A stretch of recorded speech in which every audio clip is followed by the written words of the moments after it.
this gives you some insight into why it's important to frame your feedback.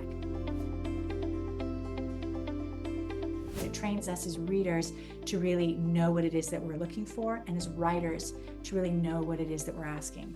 Because sometimes we have a feeling of the book ourselves, and we want to share that feeling, or we want to share our idea of it, but if it's not on the page, it's not coming across, right? That's the only thing that somebody can go with. So I think the more specific that you can make that request for feedback, the more helpful it's going to be.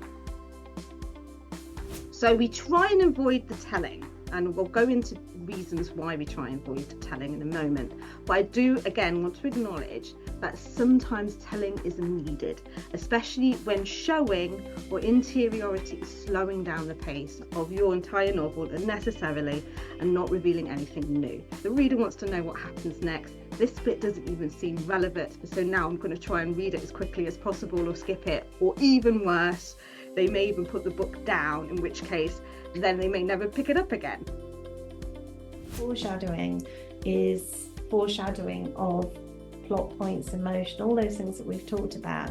But you can also use it in a way to kind of foreshadow missteps in the story too. For instance, if you have a detective and they're sort of looking at a clue, and we might think that that is a clue to the answer to the plot, and it's foreshadowing that later on actually that's going to turn out to be a cul-de-sac.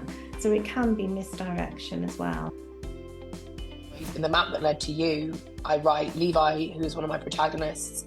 I think there are elements of myself in Levi insofar as like I put my own fear or insecurity or, you know, my own understanding of those emotions into Levi, but he's very, very different from me in a completely different world. So I think that it's trying to create some distance between you and your characters while still finding the like emotional truth, you know, that authentic feeling at the heart of the story that you're telling.